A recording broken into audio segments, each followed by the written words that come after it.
గౌని కృష్ణ గౌడ్.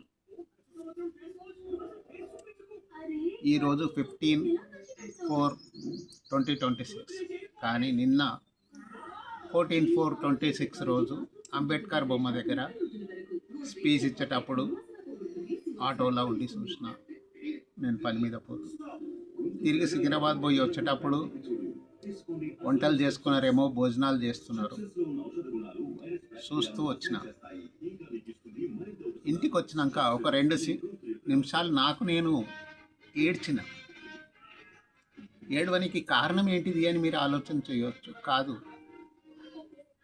మన రాజ్యాంగం తయారయ్యింది అంబేద్కర్ గారి ఆధ్వర్యంలో.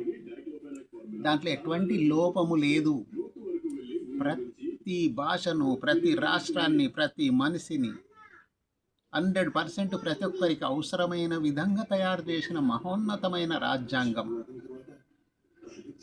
కానీ దుర్వినియోగం అవుతుంది. అందుకోసం ఒక 2 నిమిషాలు నేను ఏడ్చిన అన్నమాట. అంబేద్కర్ బ్రతికుంటే ఎంత బాధపడేవాడని. మనకు స్వతంత్రం వచ్చి 75 సంవత్సరాలు. కానీ నాకు వ్యక్తిగతంగా నచ్చంది ఏంటంటే, మీరు ఏమన్నా అనుకోండి, ప్రతిదానికి మన రాజ్యాంగం మీద ప్రమాణం చేస్తున్నారు. రాజ్యాంగం మీద ప్రమాణం చేసి అనేకమైన మోసాలు చేస్తున్నారు. అందుకోసం రాజ్యాంగంతో సహా హిందువులకు హిందూ మత గ్రంథం, సిక్కులకు సిక్కు మత గ్రంథం, ముస్లింలకు ఖురాన్, ఆ విధంగా వాళ్ళ వాళ్ళ మత గ్రంథాలతో సహా, ఉదాహరణకి అయ్యప్ప మాల వేసేటోళ్ళు, హనుమాన్ మాల వేసేటోళ్ళు, ఎవరు ఏ మాల వేసేటోళ్ళో ఆ విధంగా దేవుడి పైన కూడా ప్రమాణం చేయించండి. అప్పుడన్నా కొంచెం మోసాలు తగ్గే అవకాశం ఉంది.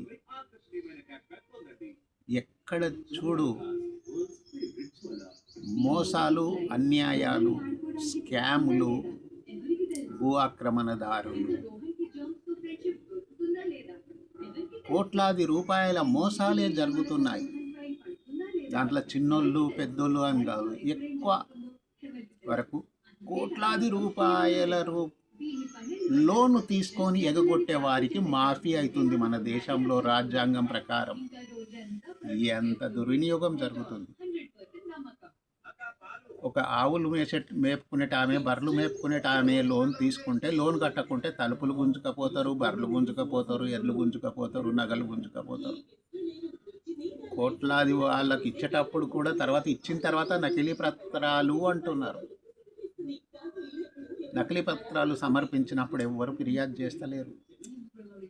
నకిలీ రిజిస్ట్రేషన్లు అంటున్నారు. అప్పుడు ఎవ్వరు చూడరు, ఇచ్చేస్తారు. ఎందుకంటే వాళ్ళు ఒకటి. అంతటి దుర్వినియోగం జరుగుతుంది. నువ్వు మోసము చేయదలుచుకుంటే, డబ్బు ఖర్చు పెట్టదలుచుకుంటే, డబ్బు కోసము మోసాలు దేశం అయిపోయింది మనది. అందులో తెలంగాణలో విచ్చలవిడి మోసాలకు తిరుగులేదు అని నేను చెప్తున్నా. మీకు ఎవరికైనా లీగల్గా ఎటువంటి ప్రాబ్లం ఉంటే కూడా నాకు లేఖ రాయి ఉండి, నా అడ్రస్ ఇదే, దాంట్లో వస్తుంది.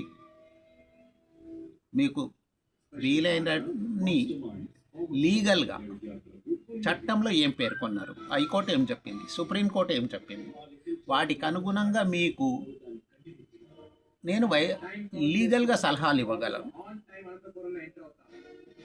మిగతాది మీ అదృష్టాన్ని నమ్ముకొని కూర్చుంటే మాత్రం పని జరగదు.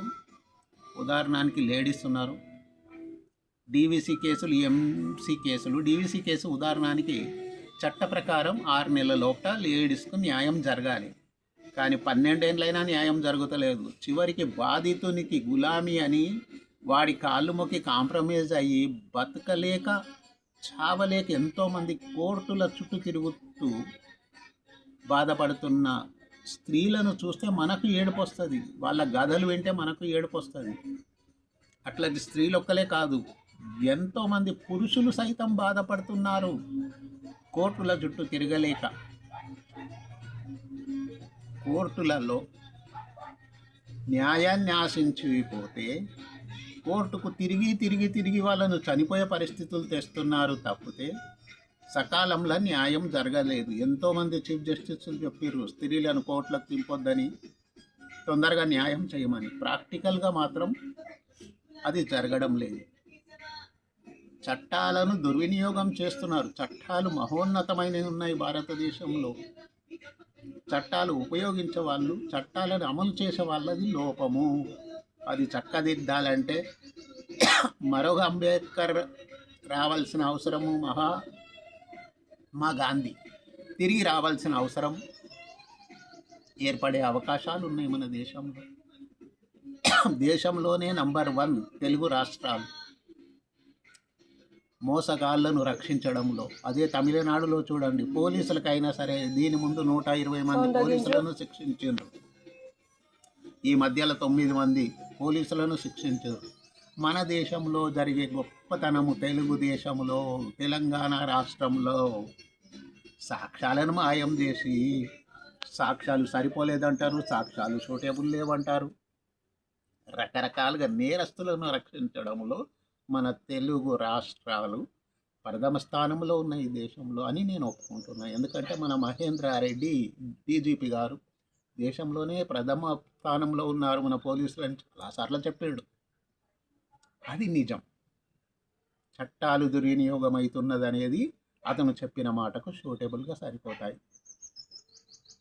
కావాలంటే నేను చెప్పిన ఒక్కొక్క దాన్ని బహిరంగ విచారణలలో ప్రతి ఒక్కటి నిరూపిస్తాను దుర్వినియోగం అవుతున్నాయని. దేశ ప్రజలకు, రాష్ట్ర ప్రజలకు నేను కోరేది ఏంటంటే, మీకు కష్టం ఉంటే లీగల్గా నాకు ఉత్తరం రాయండి. మీకు అదే ఉత్తరంలో మీకు జవాబు రాసి లీగల్గా మీరు ఏం చేసే అవకాశం ఉందో నేను తెలియచేస్తాను. పురుషులైనా స్త్రీలైనా సరే కోర్టులో చుట్టూ తిరిగి ఎంత నష్టపోతున్నారో నాకు తెలుసు. ఎందుకంటే నా 70 ఏళ్ళ వయసులో నేను 60 సంవత్సరాల సంది కోర్టుకు తిరుగుతున్నాను. 40 ఏళ్ళ సంది రెగ్యులర్గా కోర్టుకు తిరుగుతూ ఎన్ని వందలాది మోసాలను చూసిన నేను. ఎల్బీ నగర్ కోర్టు కాడ చూడండి, స్త్రీ పురుషులు కొట్టుకుంటారు, తిట్టుకుంటారు, బూతులు తిట్టుకుంటారు, పెద్ద లొల్లి అవుతుంది అక్కడ. చాలా కోర్టులు ఉన్నాయి ఆ విధంగా లొల్లి అవుతున్న కోర్టులు. కారణం ఏంటి? సకాలంలో న్యాయం జరగకపోవడం, సరి అయిన విచారణ జరగకపోవడం, నేరస్తులకు సహకరించడం. నన్ను క్షమించండి ఏదైనా తప్పు ఉంటే. ఏదైనా సరే నేను తప్పు మాట్లాడినా అనుకుంటా బహిరంగ విచారణ జరపండి, ప్రతి ఒక్కటి నేను నిరూపిస్తాను. నన్ను క్షమించండి. ఈ రోజుకు ఇంతే.